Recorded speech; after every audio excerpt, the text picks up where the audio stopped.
Iya, pemirsa, puluhan orang menjadi korban dan 2 diantaranya meninggal dunia. Dan mayoritas yang mengkonsumsi adalah remaja. Apa latar belakang atau apa tujuannya remaja ini mengkonsumsi PCC? Saya sudah bersama dengan Dr. Iman Firmansyah. Selamat petang, Kabid Rehabilitasi Medis BNN. Sore Mbak Ayu. Ya, selamat sore. Tadi ada sebuah pertanyaan besar. Kenapa harus mengkonsumsi PCC? Apa efek yang bisa ditimbulkan? Oke, pertama-tama ada PCC itu kan ada paracetamol, karisoprodol, dan ada kafein. Yang terutama ada karisoprodolnya itu. Efek karisoprodol kan itu adalah masker relaksan. Jadi untuk supaya melemaskan otot, merilekskan pikiran, membuat nyaman, dan membuat euforia. Jadi ada efek euforia, efek membuat rasa senang di situ. Yang kedua juga ada karena euforia, rasa senang itu menyebabkan adiksi. Gitu. Jadi obat-obat ini sebenarnya karena kan digunakan tanpa dengan pengawasan dokter, resep dokter, hingga dosisnya tidak terkontrol. Jadi dalam pemberian obat itu ada tahapan-tahapan. Jadi ada dosis minimal, jadi yang paling minimal kita bisa minum obat untuk menghasilkan efek. Ada dosis terapi, jadi dosis yang digunakan untuk terapi, untuk gejala kita, penyakit kita. Lalu ada dosis toksik, dosis yang sangat racun, yang sangat kuat, yang sangat berlebih. Nah, pecandu ini untuk mendapatkan rasa senang itu harus mencapai dosis toksik. Karena kalau dosis terapi itu hanya sebatas penyembuhan gejala kita. Sedang pecandu ini kan memakan obat ini kan bukan karena gejala penyakit, tapi karena kecanduannya, ketagihannya, dan efek euforia dan rasa senangnya. Jadi itulah yang membuat mereka akan menggunakan. Nah, yang namanya adiksi, ketergantungan, mereka udah tahu kalau misalnya gejalanya seperti A, B, C akan membuat lemas dan lain-lain. Tapi karena ketergantungan, mereka tetap akan menggunakan. Dokter Iman, kalau kita tadi lihat di tayangan, efek yang ditimbulkan itu saya tidak melihat ada seperti senang begitu ya, malah terlihat seperti ada gangguan mental atau tadi kita lihat sampai hampir tidak sadarkan diri. Itu kenapa bisa terjadi seperti itu? Padahal tujuan utama untuk mengkonsumsi obat itu adalah menimbulkan rasa senang. Yang dilihat adalah obat ini memodifikasi di otak. Jadi di otak itu dimodifikasi hingga yang tidak nyaman, tidak senang, membuat seperti senang. Yang lagi susah tidur, membuat nyaman dan enak tidur. Itu salah satu juga efek dari karisoprodol, seperti itu. Nah, yang efek yang kita lihat dari awam, dari luar, itu seperti itu gejalanya. Jadi, agresif, agitasi, gelisah, dan lain-lain. Nah, itu efek dari intoksikasinya itu. Jadi pada saat efek rasa senangnya terlewat, efek racunnya keluar. Efek racun ke badan itu keluar. Hingga otak itu sudah agak sulit untuk melihat mana yang realita, mana yang tidak. Jadi mungkin ada yang guling-gulingan di tanah dan lain-lain. Itu yang terlihat. Karena otak itu sudah dimodifikasi, sudah tidak bisa lagi merasakan hal-hal yang realitas seperti apa. Artinya tadi yang kita sama-sama lihat di tayangan itu adalah efek setelah obat itu bekerja, efek happy-nya sudah selesai dan akhirnya seperti yang tadi kita lihat. Lalu yang menjadi pertanyaan besar ini awalnya dikatakan atau diduga sebagai flaka, sebenarnya PCC ini obat apa, dokter? PCC itu ada masuk ke dalam golongan obat keras yang perlu diresep dokter dan perlu pemantauan oleh dokter. Jadi dulu ini PCC ini kan sebenarnya buatan pabrik farmasi. Namun karena ada efek penyalahgunaan yang tidak terkendali sekitar tahun 2012-2013 itu saya lupa tahunnya, obat itu dihentikan. Jadi pabrik itu sudah tidak memproduksi lagi golongan obat ini gitu. Tapi karena mungkin pasar yang sangat tinggi, banyak yang menginginkan dan lain-lain, mulailah banyak buatan-buatan ilegal yang membuat seperti hal ini. Tapi namanya buatan ilegal kan kita nggak tahu. Saya contohkan, kalau yang buatan pabrik itu biasanya kayak misalnya karisoprodol itu sekitar 200 mg. Biasanya 200 mg, kafeinnya sekitar 32 mg, paracetamol sekitar 160 mg, seperti itu. Tapi kalau buatannya ilegal, itu kan susah untuk takarannya. Bisa berlebih dan lain-lain, yang namanya juga buatannya udah tidak terkontrol. Dan mungkin itu efeknya yang akan terkena kepada penggunanya. Apalagi yang kita lihat, tadi yang pengguna yang tadi di film tadi itu kan anak-anak. Sedangkan dosis ini kan dosis dewasa nih. Baik. Ya, jadi kan untuk anak-anak dan dewasa pasti beda lah dosis peruntukannya, gitu. Dan pertama kita tidak tahu dosisnya seperti apa, yang kedua ini digunakan oleh anak-anak, yang ketiga kita juga nggak tahu apakah ada kandungan lain di dalam ini selain PCC itu, gitu kan?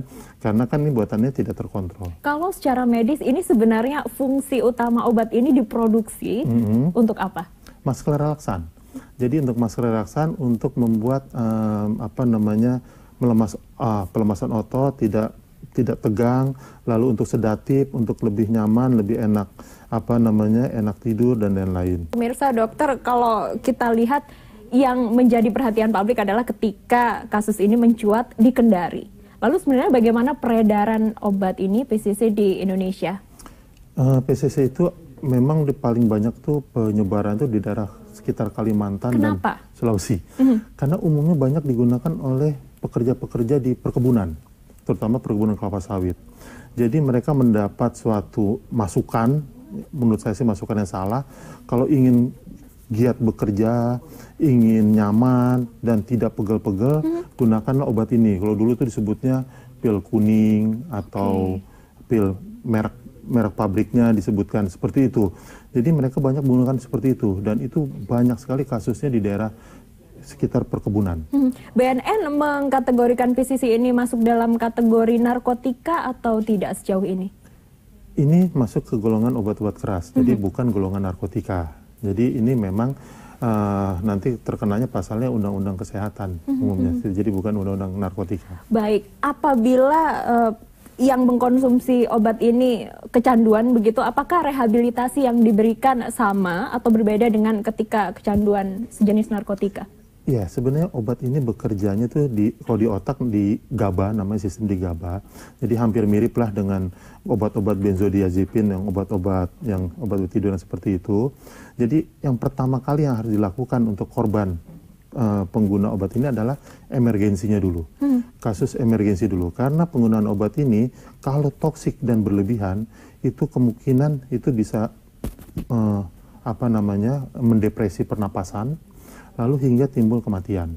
Jadi itu yang perlu lihat. Makanya juga ada efek kejang-kejang dan lain-lain. Itu individual, tiap orang berbeda. Apalagi anak-anak yang banyak terkena karena yang mungkin dosisnya sangat berlebih sekali. Jadi emergensi dulu, tindakan penyelamatan hidupnya dulu, life-nya dulu diselamatkan, lalu dilakukan rehabnya secara simptomnya, gejalanya, misalnya gejalanya gelisah, marah-marah, agitasi dan lain-lain, ditenangkan, bisa dengan menggunakan obat penenang dan lain-lain. Lalu setelah itu terlewati, bisa dilakukan konseling, psikoterapi untuk mengatakan pada mereka korban ini efek obatnya seperti ini, bahayanya seperti ini, jadi lebih banyak bahayanya atau mudaratnya dibanding manfaatnya. Ini yang cukup menarik adalah modus peredarannya. Diberikan gratis awalnya, lalu dijual dengan harga yang sangat murah. Ini sebenarnya ada apa? Ada motif apa di balik peredaran obat keras yang berbahaya ini, dokter, kalau Anda melihat? Ya, yang namanya marketing dari penjualan obat-obatan ini memang seperti itu. Jadi dibuat sengaja dulu penggunanya untuk kecanduan.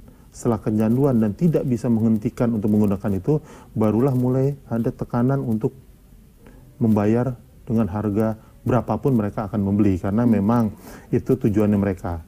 Dan gratis itu ya tadi kita nggak tahu ya dalam masalah sekarang, apalagi sekarang sedang mencuat adanya narkoterorisme, ya kan?